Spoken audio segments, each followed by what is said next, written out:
Hello guys, how are you? Good morning to all. My name is Shivam Tyagi. Welcome to Study Funda. So here is the complete newspaper analysis of 11 to 13th April 2021.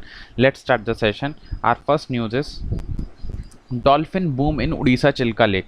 तो जो dolphin की population है, सबसे पहला सवाल तो बनता है डॉल्फिन से। ऑलरेडी सीएससी सिविल सर्विस में ये पहला सवाल पूछा जा चुका है। डॉल्फिन वेरी इंपॉर्टेंट है सबके लिए। तो डॉल्फिन सबसे पहले हमें बता देते हैं कि ये क्या है। एक ये नेशनल, हमारी नेशनल एक्वेटिक एनिमल है। उसमें एक यही ऑप्शन पूछा था। ये बहुत पुराना क्वेश्चन है सीएससी का, सिविल सर्विस का, कि उसमें पूछ लिया था जो हमारा नेशनल एक्वेटिक एनिमल कौन सा है। इतना सी सवाल था, तो उसका आंसर याद रखिएगा। आप में पूछा जा सकता है कि नेशनल एक्वेटिक एनिमल हमारा डॉल्फिन है। इसकी पॉपुलेशन जो उड़ीसा की छिलका लेक में है वो डबल हो चुकी है। यही यहाँ पे लिखा है छिलका। सबसे पहले छिलका लेक जो है, याद रखिएगा, छिलका लेक जो है ये हमारी लार्जेस्ट, सबसे बड़ी ब्रैकिश वाटर लेक है इंडिया की। ब्रैकिश वाटर लेक है इंडिया की, सबसे पहले आपको याद होना चाहिए। इसके अंदर जो डॉल्फिन की पॉपुलेशन है वो डबल हो चुकी है। बस आप ये याद रखिएगा कि इसकी पॉपुलेशन जो है वो डबल हो चुकी है। ईरावदी डॉल्फिन यहाँ पाई जाती है। याद रखिए कई तरह की डॉल्फिन होती है हमारी। एक होती है गैंगेजेटिक डॉल्फिन, उसके बारे में मैं आगे बात करूंगा। इस गैंगेजेटिक डॉल्फिन पे भी बहुत सवाल होते रहते हैं। तो ये जो हुई है डबल, ये हुई है ईरावदी डॉल्फिन। तो आप इसका नाम याद रख सकते हैं, ईरावदी डॉल्फिन। एक इसमें बात हो रही है ऑलिव रिडली टर्टल। तो एक ही सेंचुरी है जहां ऑलिव रिडली टर्टल पाए जाते हैं। याद रखिएगा ऑलिव रिडली टर्टल जो है वो एक ही जगह पाए जाते हैं, जैसे बोलते हैं हम गहीर माथा। गहीर माथा बर्ड, गहीर माथा सेंचुरी बोलते हैं, सेंचुरी यहाँ पाया जाता है ये ऑलिव रिडली टर्टल। छिलका लेक की देखिए मैं लोकेशन दिखा देता हूँ। ये उड़ीसा में, वेस्ट बंगाल के पास यहाँ छिलका लेक है। और ये छिलका लेक जो है हमारी फर्स्ट रामसर वेटलैंड की साइट है। रामसर जो हमारे वेटलैंड साइट है उसमें ये फर्स्ट है, रामसर वेटलैंड सेट। आज हमारा सवाल है कि हमारे यहाँ इंडिया में टोटल कितने रामसर वेटलैंड्स हैं। इंडिया में टोटल कितने रामसर वेटलैंड्स हैं और लेटेस्ट कौन सा ऐड हुआ है। How many India have Ramsar wetland, और लेटेस्ट कौन सा ऐड हुआ है, ये आज आप लोगों को कमेंट सेक्शन में बताएंगे। इससे ज़्यादा इसमें और कुछ नहीं पूछा जाएगा। जो पूछा जाएगा मैं आगे बताता हूँ। देखिए ये अभी प्रोजेक्ट डॉल्फिन, ये हमारे हाल ही का 15 अगस्त को मोदी जी ने शुरू करा था 2020 में प्रोजेक्ट डॉल्फिन का। ये ऐसे है जैसे हमारा प्रोजेक्ट टाइगर चलता है ना, उसी की तर्ज पे प्रोजेक्ट डॉल्फिन होगा, ताकि जो डॉल्फिन जो लोग पकड़ लेते हैं, जो उनकी प्रोचिंग होती है, उसको खत्म किया जा सके। और एक सवाल बनता है डॉल्फिन को कहाँ रखा गया है। तो याद रखिएगा इसे शेड्यूल 1 में रखा गया है, जो इंडियन का वाइल्ड लाइफ प्रोटेक्शन एक्ट है 1972। एक ही एक्ट है जिससे सारा हम प्रोटेक्शन देते हैं सारे जानवरों को, वो एक ही है, Indian wild life protection act 1972। इसमें शेड्यूल है 1 से 4 शेड्यूल तो प्रोटेक्शन के लिए। 5वें शेड्यूल में, 5th शेड्यूल में वर्मिन एनिमल्स को रखा गया। वर्मिन एनिमल्स कौन से होते हैं, वो एनिमल जिनको हम मार सकते हैं। गवर्नमेंट की परमिशन लेके हम उन एनिमल्स का हंट कर सकते हैं। तो एक सवाल ये भी बनाता है कि किस शेड्यूल में रखा गया है वर्मिन एनिमल्स को। तो याद रखिएगा 5th शेड्यूल में रखा गया वर्मिन एनिमल्स, VERMIN बोलते हैं, ऐसे एनिमल जिनको हम हंट कर सकते हैं विद द गवर्नमेंट परमिशन। ये रखे गए वाइल्ड लाइफ प्रोटेक्शन एक्ट 1972। तो इसे शेड्यूल 1 में रखा गया डॉल्फिन को। ऐसी अपेंडिक्स 1 है सिटीज। सिटीज क्या होता है, इसकी फुल फॉर्म भी पूछी जा चुकी है। ये कंजर्वेशन के लिए चीज है, convention on international trade in endangered species. तो इसको मैं अलग से कवर कर दूंगा। इसमें भी 3 तरह के अपेंडिक्स होते हैं, तो इसे अपेंडिक्स 1 में रखा गया। फिर अपेंडिक्स 2 में रखा गया इसे CMS के। CMS क्या होता है, कन्वेंशन ऑन माइग्रेटरी स्पीसीज। ये आपका पूरा एनवायरमेंट का पार्ट है, एनवायरमेंट एंड इकोलॉजी के ये सारे कन्वेंशन हैं। आप बोलेंगे कमेंट सेक्शन में बताइएगा, तो मैं सारे कन्वेंशन आपको डिटेल में बढ़ा दूंगा। 2-3 होते हैं, जैसे सिटीज होता है, एक CMS होता है, फिर IUCN होता है, और ये वाइल्ड लाइफ प्रोटेक्शन एक्ट जो है 1972 का ये होता है। तो इसी से हम डिसाइड करते हैं कि वो जो एनिमल है वो कितना प्रोटेक्टेड होगा। सिटीज में अपेंडिक्स 1 में। CMS क्या होता है, कन्वेंशन ऑन माइग्रेटरी स्पीसीज, इसमें अपेंडिक्स 2 में। IUCN का स्टेटस क्या है, तो इंडेंजर्ड है। एक सवाल ये भी बना था, उसमें आया था कि क्रिटिकली इंडेंजर्ड है, तो नहीं, क्रिटिकली इंडेंजर्ड नहीं है। डॉल्फिन जो है वो इंडेंजर्ड एनिमल है, और वाइल्ड लाइफ प्रोटेक्शन एक्ट में इसे शेड्यूल 1 में रखा गया। तो ये चारों हो गए जो यहाँ लिखा है। सबसे इंपॉर्टेंट चीज़ इसके बारे में यही है। और ये गंगेटिक जो डॉल्फिन है ये ब्लाइंड होती है मेनली, और ये इंडियन रिवर में पाई जाती है। मेनली ये पाई जाती है गंगा ब्रह्मपुत्र मेघना रिवर। एक तो ये इस बैच में पाई जाती है, और एक कर्णफुली करके बोलते हैं, कर्णफुली सांगू करके बोलते हैं। ये नेपाल और बांग्लादेश वाले रीजन में वहाँ पाई जाती है। मैंने बहुत डिटेल में बता दिया, इतना कोई आपसे नहीं पूछेगा, फिर भी मैंने सोचा कि इसे डिटेल में कवर किया जाए। इसको सूसू भी इसे बोल देते हैं। इसका मतलब जो कहीं कहीं जगह इसको सूसू बोला जाता है, इस गंगेटिक डॉल्फिन को। तो मैंने इतना तक बता दिया। वैसे ये बहुत डीप में मैंने बता दिया है। आपसे जो पूछा जाएगा वो केवल इसके स्टेटस के बारे में पूछा जा सकता है, तो इसको याद रखिएगा। आगे चलते हैं। इतिहास withdraws strikes over MSP wheat purchase begin in Punjab. तो अभी MSP पे जो स्ट्राइक चल रही थी उसे खत्म कर दिया गया और पंजाब में, और अब दोबारा से हम वीट परचेज कर सकते हैं इन पंजाब। अब मैं इसमें जो बताना चाह रहा हूँ वो है ये एमएसपी वाला जो वर्ड है, याद रखिएगा एमएसपी यूपीएससी का सबसे फेवरेट टॉपिक है। भले किसी भी एग्जाम में ले लीजिए, सिविल सर्विस में ले लीजिए, सीएपीएफ में ले लीजिए, सीडीएस में ले लीजिए, एफ कैट तक लोग पूछिए, एमएसपी तो इतना फेवरेट क्वेश्चन है। और इस बार आपको पता है 3 फार्मर बिल आ गए हैं, इसलिए एमएसपी और इंपॉर्टेंट हो जाता है। इसका प्रूफ मैं आगे आपको दे देता हूँ, इससे आपको थोड़ा ये भी पता चलेगा एग्जाम में सॉल्व कैसे करना होता है। ये देखिए, ये सारे क्वेश्चन जो मैं अब आगे दिखाऊंगा, ये जो दिखा रहा हूँ ये सारे पूछे हुए क्वेश्चन है, ऐसा नहीं है ये सारे 2000, ये जो 2020 के क्वेश्चन है, ये भी 2020 का है। ये सिविल सर्विस के क्वेश्चन है, सीएपीएफ में नहीं है, लेकिन पूछे जा सकते हैं, इसलिए मैंने कवर कर लिया कि सब यूपीएससी बना रही है तो आपके कुछ ना कुछ लिंक तो हो ही सकता है। तो मैं आपको आज एमएसपी इन क्वेश्चंस की तरह मदद से समझा देता हूँ।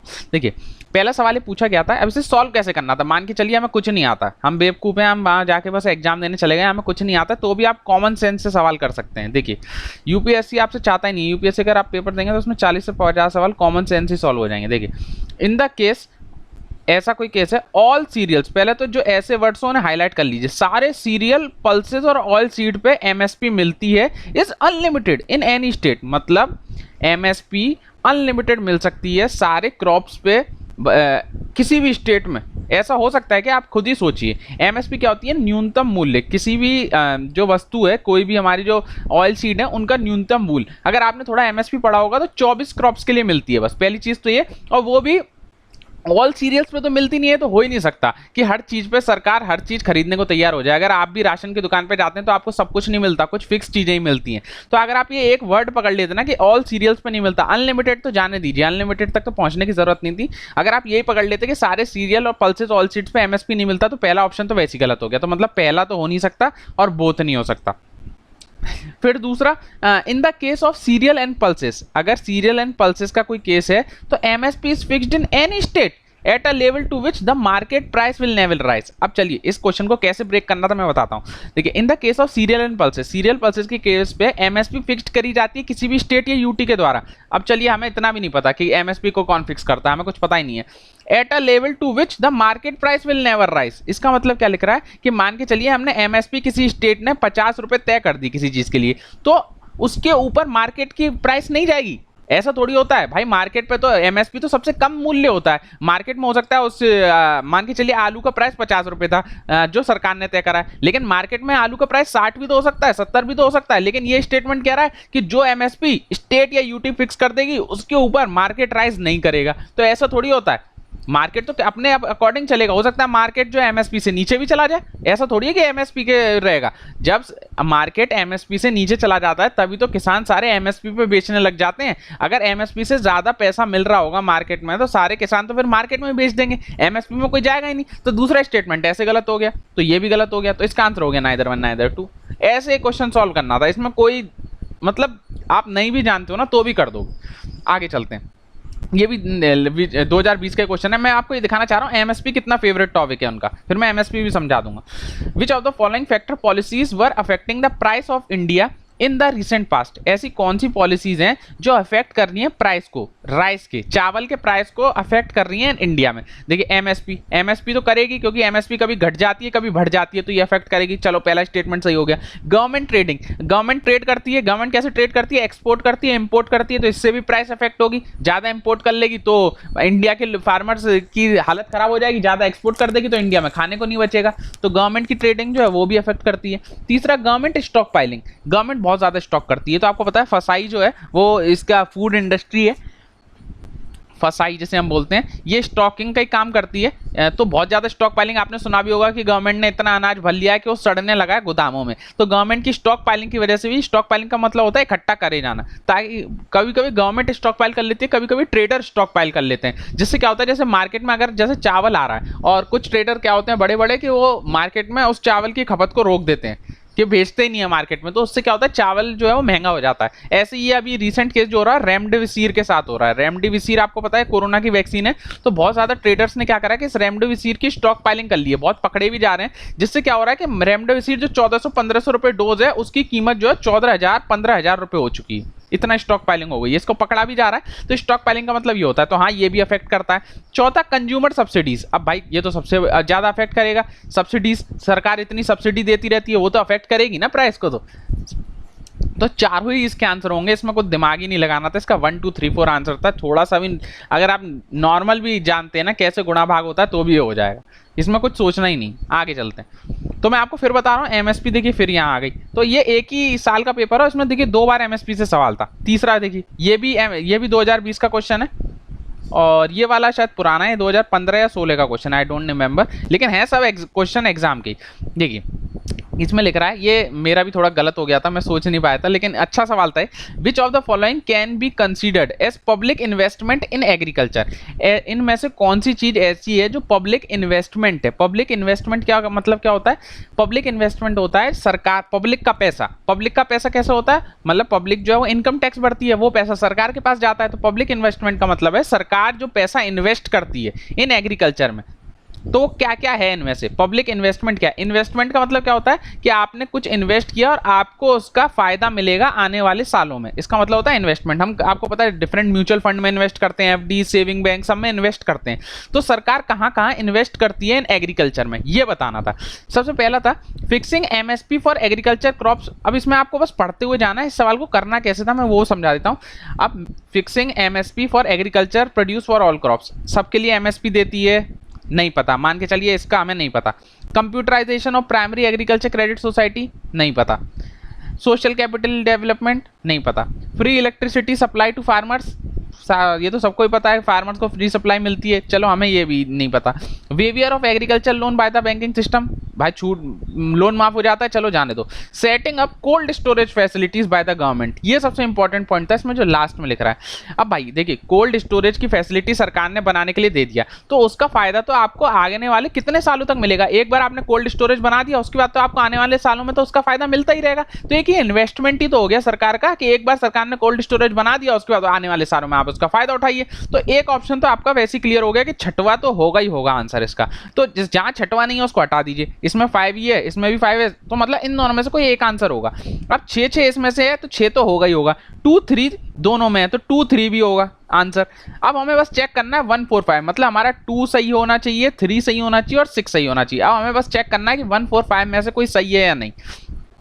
अब देखिए free electricity supply to farmers, अब फ्री में सरकार कुछ दे रही है तो वो इन्वेस्टमेंट क्या हुआ? आप एक कॉमन सेंस लगाइए, सरकार ने फ्री में कुछ दे दिया, वो उस साल के ना लिए ना हुआ, उसका आगे वाले साल को सरकार को क्या फायदा होगा? इसका फायदा तो फार्मर्स को होगा, सरकार को तो इससे हो नहीं रहा है। सरकार का तो और घाटा ही हो रहा है कि सरकार फ्री में इलेक्ट्रिसिटी सप्लाई दे रही है। ऐसी सरकार लोन माफ कर रही है, तो लोन माफ कर रही है, इसमें सरकार का क्या इन्वेस्टमेंट हुआ? सरकार की जेब से तो और पैसा चला ही गया ना, उसका कोई उसको तो ऐसा तो है नहीं कि सरकार लोन माफ करती है और फार्मर उस पर ब्याज देते हैं। तो ये भी फार्मर्स का फायदा है, इसमें सरकार का तो फायदा है नहीं। तो 4th खत्म हो गया, 5th खत्म हो गया। मैंने 1 में गलती कर दी थी। 1 में क्या था? Fixing MSP for agriculture crop of all crops, MSP सरकार देती है एग्रीकल्चर क्रॉप्स के लिए, तो ये भी नहीं होना था, ऐसा नहीं होता है। एमएसपी सरकार देती है, वो एक तरह की सब्सिडी है, ये सब्सिडी का पार्ट है, इसलिए ये इन्वेस्टमेंट नहीं हुआ। ये दोनों भी जो है सब्सिडी का पार्ट है, ये भी सब्सिडी है और ये भी सब्सिडी है। तो ये जो है ये सब सब्सिडी का पार्ट है, ये एक इन्वेस्टमेंट नहीं है। तो 1 4 5 इसका आंसर नहीं था, इसका आंसर था सी। ऐसे करना था ये आंसर, बस सिंपल। इसमें बस 1 वाला जो एक ऐसा है जो थोड़ा आपको अटका सकता है, बाकी के 5 और 6 पॉइंट आपको कहीं नहीं अटका सकते थे। ये सिंपल लॉजिक वाला सवाल था, आप कुछ नहीं भी जानते तो भी हो जाएगा। देखिए फिर यहाँ पे एमएसपी से सवाल था, ये एक ही साल में 3 बार एमएसपी का जिक्र आ गया एक पेपर में। फिर fair and remunerative price of sugarcane कौन अप्रूव करता है? हाँ मैं थोड़ा एमएसपी समझा देता हूँ। एमएसपी का मतलब होता है न्यूनतम मूल्य जो किसी क्रॉप के लिए मिलता है। एमएसपी जो है वो टोटल 24 क्रॉप्स के लिए दिया जाता है। मैं पहले ये बता देता हूँ, भले सीरियल्स हो, भले कोपरा हो, ऑयल सीड्स हो, सबके लिए दिया जाता है। फिर एमएसपी जो सरकार स्टेट गवर्नमेंट भी एमएसपी देती है, लेकिन डिसाइड कौन करता है? एमएसपी 2 तरह होता है, एक रिकमेंड कौन करता है और एक अप्रूव कौन करता है। ये 2 सवाल होते हैं, इससे एक सवाल तो ये आ चुका है कि अप्रूव कौन करता है। तो रिकमेंड तो करता है सीएसीपी, याद रखिएगा CACP, commission for agriculture cost and prices, ये है सीएसीपी, ये इसको अप्रूव रिकमेंड करता है। और अप्रूव कौन करेगा? कोई भी चीज अप्रूव आपको करानी है तो भाई कैबिनेट वाले अप्रूव करेंगे ना, कैबिनेट सबसे बड़ी चीज है इंडिया में। तो जो भी कैबिनेट कमेटी होगी इकोनॉमिक अफेयर्स की, वो इसको अप्रूव कर देगी। तो इस क्वेश्चन में यही पूछा था कि एफआरपी कौन अप्रूव करता है। एफआरपी क्या होता है वही मैं बता देता हूं, अभी रुक जाइए। तो इसको अप्रूव कौन करता है? तो CCEA, cabinet committee on economic affairs, ये इसका आंसर था कि ये इसको अप्रूव करता है। कोई भी चीज आप समझ लीजिए, कोई भी चीज जो अप्रूव होगी वो कैबिनेट के थ्रू ही होगी। रिकमेंड कर सकती हैं डिफरेंट कमीशंस, लेकिन अप्रूव जो करेगा वो कैबिनेट ही करेगा। तो एमएसपी 24 क्रॉप्स के लिए दिया जाता है। और जो शुगर केन के लिए जो एमएसपी दिया जाता है उसी को हम बस एफआरपी बोल देते हैं। एफआरपी कुछ नहीं है, एमएसपी ही है, केवल शुगर केन में हम उसे एफआरपी बोल देते हैं, फेयर एंड रिम्यूनरेटिव प्राइस। ये एक तरह की एमएसपी ही होती है, केवल शुगर केन के लिए हम एफआरपी बोल देते हैं लेकिन एमएसपी ही होती है। बस ये है डिफरेंस। काम एक ही है एमएसपी और एफआरपी का कि न्यूनतम मूल्य पर खरीदना है, बस नाम अलग अलग कर दिया है, काम सबका एक ही है। डिसाइड सब सेंट्रल गवर्नमेंट करती है, स्टेट गवर्नमेंट कुछ नहीं करती। स्टेट गवर्नमेंट जो देती है, स्टेट गवर्नमेंट भी अपनी तरफ से एक और तरीके की न्यूनतम मूल्य लेके आती है, लेकिन वो एमएसपी और एफआरपी नहीं होता, एमएसपी से कम नहीं हो सकता, वो एमएसपी से ज्यादा ही होता है। जिसे हम बोलते हैं एसएपी बोल देते हैं, state advice price, state administer price भी बोल देते हैं, उसे एसएपी बोलते हैं। ये आपका डिटेल में मैंने बता दिया, जो स्टेट लाती है वो एसएपी होती है, जो सेंट्रल लाती है वो एमएसपी होती है। दोनों का काम एक ही होता है, लेकिन एसएपी जो होती है, स्टेट की जो प्राइस होती है वो हमेशा सेंट्रल की प्राइस से ज़्यादा होती है। तो कभी कभी स्टेट गवर्नमेंट के प्राइस पे भी फार्मर बेचने लग जाते हैं। तो ये दोनों में क्या डिफरेंस था मैंने ये बता दिया। एफआरपी मैंने अच्छे से कंप्लीट आपको करा दिया है। एमएसपी आप इसमें कुछ गलती मत कीजिएगा, एमएसपी वेरी वेरी इंपॉर्टेंट, खासकर ये दो इंपॉर्टेंट है। रिकमेंड कौन करता है, अप्रूव कौन करता है। आगे चलते हैं। India US differs on rule based order. तो ये फिर से वही बात आ रही है, FONOP। पहले तो इसकी फुल फॉर्म याद रखिएगा। इसका मतलब क्या है, इसका मतलब है फ्रीडम ऑफ नेविगेशन ऑपरेशन। याद रखिएगा, फ्रीडम ऑफ नेविगेशन ऑपरेशन। इसमें कुछ नहीं है, यूएस की शिप आपको पता है इंडिया में घुसाई थी, इंडिया के लक्षद्वीप वाले आइलैंड में। तो ऐसा हो गया, तो इंडिया वाले बौखला गए कि भाई ऐसा कैसे हो गया। तो ये लोग बोल रहे हैं कि आपने जो उल्लंघन कर दिया यूएन क्लॉज का। यूएन क्लॉज कुछ नहीं है, यूएन के कन्वेंशन लॉ ऑफ सी है। इन्हें आधी से ज्यादा कंट्री ने तो अभी तक रेक्टिफाई नहीं करा है, लेकिन इंडिया इसको मानती है। तो ये प्रॉब्लम क्या हुई, देखिए पहले तो आपको ये पता होना चाहिए हमारी बेस लाइन है, इससे 12 किलोमीटर तक जाएंगे तो हमारी टेरिटोरियल सी है। इसमें आपको पूरी सोवरेनिटी है, आप कुछ भी करिए यहाँ पे, ये आपकी फुल सोवरेनिटी का पार्ट है। फिर यहाँ से अगर आप 24 किलोमीटर जाएंगे, जिसे हम बोलते हैं कॉन्टिगुअस जोन, यहाँ पे हमारी थोड़ी कम सोवरेनिटी है, आप कुछ कुछ काम कर सकते हैं। और अगर यहाँ से जाएंगे 200 नॉटिकल माइल तक, तो इसको बोलते हैं EEZ। यहाँ तक हम कुछ और कम कर सकते हैं, लेकिन EEZ तक 200 नॉटिकल माइल्स तक इंडिया का अधिकार क्षेत्र होता है। किसी भी कंट्री का जो अधिकार क्षेत्र होता है वो उसकी बेस लाइन से 200 नॉटिकल माइल्स तक होता है। अगर आपको इसके अंदर कोई भी शिप लानी है बाहर से, तो उसको इंडिया की परमिशन लेनी पड़ेगी। अब यहाँ क्या प्रॉब्लम हो गई, जैसे हमारा लक्षद्वीप वाला आइलैंड है, तो ये बात कर रहे हैं कि वहाँ स्ट्रेट, इंडिया वाले बोलते हैं कि हमने स्ट्रेट बेस लाइन मेथड हमने माना है। स्ट्रेट बेस लाइन क्या होता है, जैसे आपको पता है कि हमारा लक्षद्वीप वाला आइलैंड है वो टुकड़ों में बटा हुआ है। तो कहीं कहीं क्या होता है कि हमारा जो लैंड वाला पार्ट है वो इतना नीचे होता है, वो पानी से ढक गया होता है। लेकिन वो जैसे लक्षद्वीप है तो इसी का ही कोई पार्ट होगा जो पानी से ढक गया होगा, नीचे जमीन में चला गया होगा, और वो एक टापू की फॉर्म में होगा। जैसे लक्षद्वीप से आप जाएंगे, मान के चलिए लक्षद्वीप आइलैंड है, उससे अगर आप 10 किलोमीटर आगे जाते हैं तो वहां पे भी हमें एक लैंड मिल गया, लैंड मिल गया जो कभी लक्षद्वीप का पार्ट होता था लेकिन अब नहीं है। तो इंडिया क्या बोलती है कि इसके 200 नॉटिकल माइल्स तक हमारा अधिकार क्षेत्र है, इंडिया ये बोलती है। जबकि जो यूएन क्लॉज है और जो अमेरिका है वो ये बोलता है कि नहीं, ये ऐसे कैसे हो जाएगा, आपका तो केवल लक्षद्वीप से 200 नॉटिकल माइल्स तक हो सकता है। तो ये होता है स्टेट बेसलाइन मेथड, अपना किसी काम का नहीं है। अब अपने काम का जो है बस ये टेरिटोरियल सी क्या होता है, कॉन्टिनेंटल वो कॉन्टिगुअस जोन क्या होता है, EEZ क्या होता है। बस आपको इतना याद रखना है, डिटेल में जाने की जरूरत नहीं है, आपके किसी काम का नहीं। आगे चलते हैं। यूएन क्लॉज की फुल फॉर्म याद रखिएगा। यूएन क्लॉज की जो भी डिसीजन होते हैं वो बाइंडिंग नहीं होते हैं, इसीलिए जो साउथ चाइना वाला सी वाला जो मैटर है ये भी यूएन क्लॉज में था। जबकि यूएन क्लॉज ने जो फैसला दिया था वो चाइना के अगेंस्ट दिया था, लेकिन फिर भी चाइना ने नहीं माना जो साउथ चाइना सी वाला मैटर है, क्योंकि इसके जो डिसीजन है वो बाइंडिंग नहीं है, केवल एडवाइजरी डिसीजन है। आगे चल सकते हैं। Supreme Court hear plea to decriminalise begging. तो भीख मांगना जो है वो क्रिमिनल ऑफेंस है हमारे यहाँ, तो इसके लिए एक पिटीशन डाला गया है कि इसको डिक्रिमिनलाइज कर दीजिए बैगिंग को। ऐसा क्यों बोला गया है, तो एक आर्टिकल का बस आपको याद रखना है, आर्टिकल 21।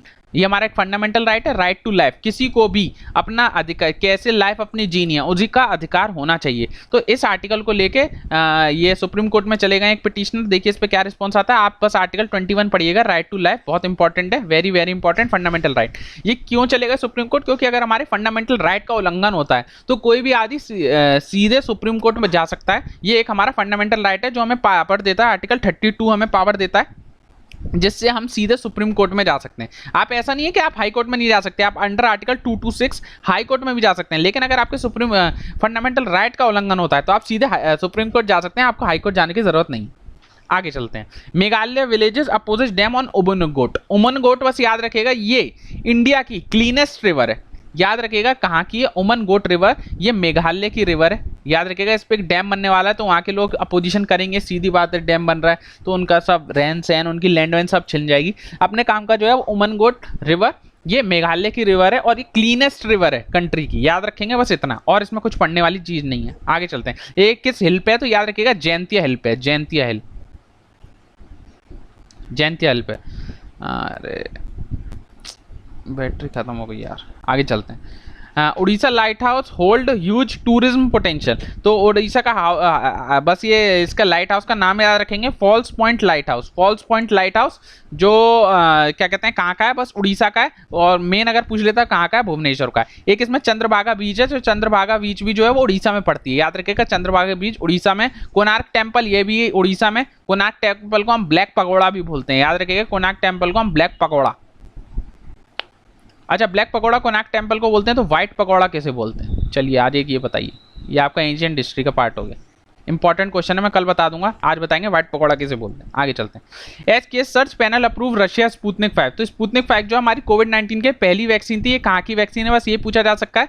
तो ये जो वैक्सीन है रशिया की है। सबसे पहले यही वैक्सीन मार्केट में आई थी जो जिसका अप्रूवल हुआ था। तो इंडिया के केस इतने बढ़ गए हैं, तो अब इंडिया वालों ने अप्रूव कर दिया, जो DGCI है वो DCGI जो director control general of India है उसने अप्रूव कर दिया इस वैक्सीन को। तो अब ये भी लगनी शुरू हो जाएगी। ये कहाँ की वैक्सीन है बस इतना याद रखना, और कुछ याद रखने की जरूरत नहीं है।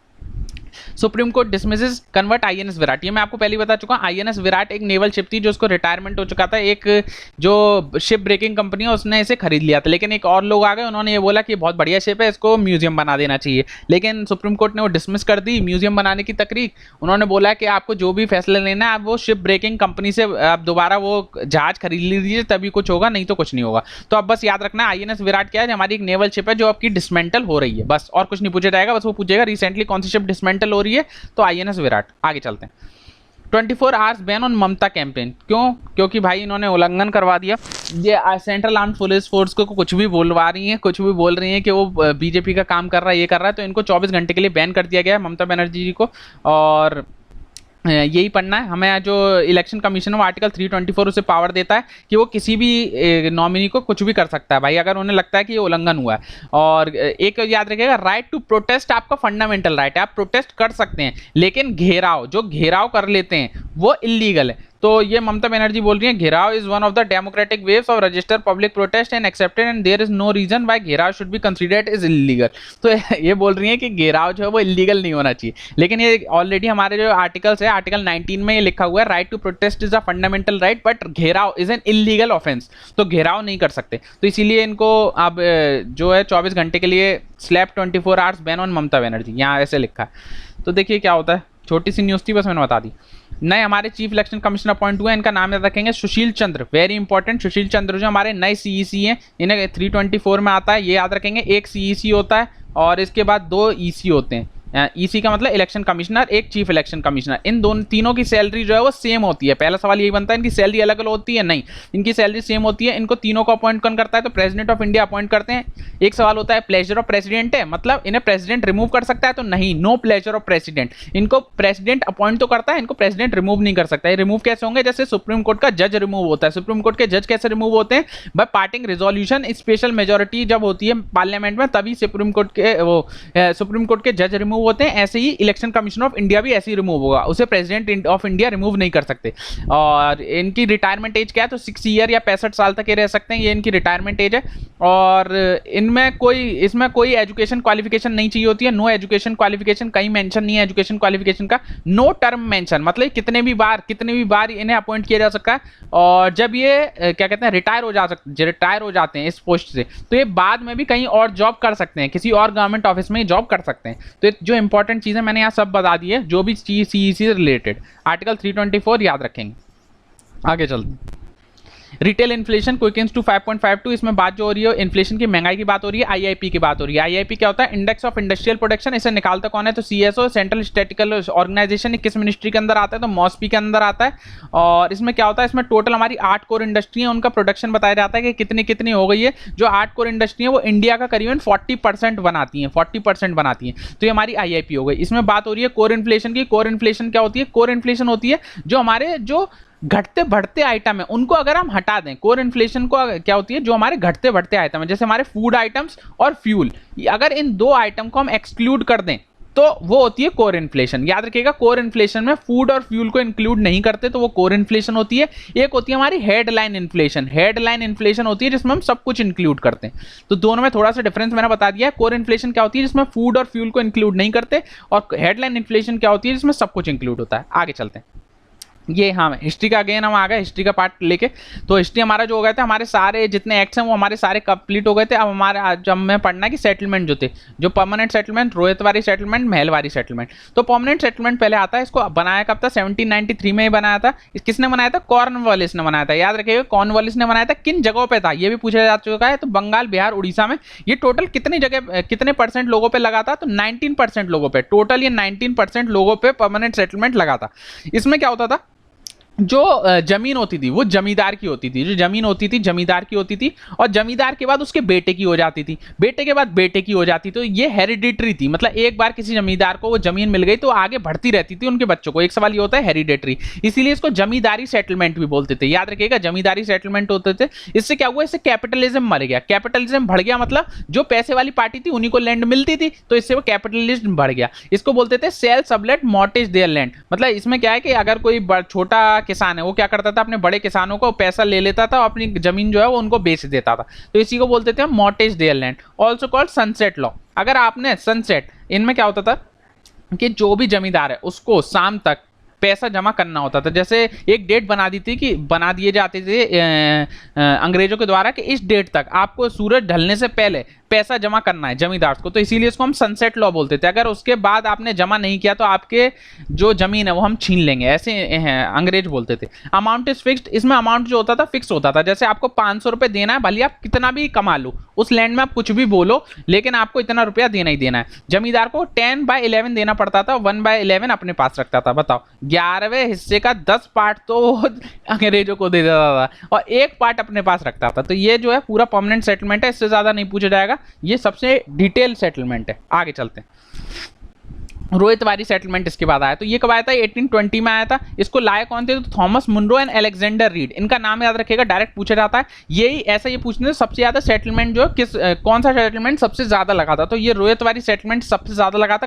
कम से कम 51% लोगों पर ये सेटलमेंट लगा था। ये कहाँ का लगा था? तो बॉम्बे, मद्रास, सिंध टू आसाम, इन सब जगह रोहितवारी सेटलमेंट लगा था। इसमें रोयत क्या होता है? रोयत का मतलब है पीजेंट्स। पीजेंट्स जो किसान होते हैं, वो जमींदार नहीं, किसान। तो अब क्या हुआ था कि जमींदार जब इतना एक्सप्लॉइट कर रहे थे तो अंग्रेज ऐसा बोले कि अब हम सीधा जो पैसा है वो पीजेंट से लेने लगेंगे। तो रोयत का मतलब होता है पीजेंट, तो सेल डायरेक्टली फ्रॉम पीजेंट। और इनको पट्टा इशू किया जा सकता था। अब भी पट्टा इशू होता है। पट्टा क्या होता है? Piece of land. Piece of land paper पे लिख के दिया जाता है कि ये लैंड पे आपका अधिकार क्षेत्र है, उसे हम बोलते हैं पट्टा। तो पीजेंट्स को पट्टा इशू कर दिया जाता था कि आपका ये लैंड है, आप इस पे खेती करिए और हमें पैसा दे दीजिए। इसके रेवेन्यू बहुत ज्यादा होते थे, कम से कम 50% जो रेवेन्यू है वो इसका होता था, लेकिन अमाउंट फिक्स नहीं होता था।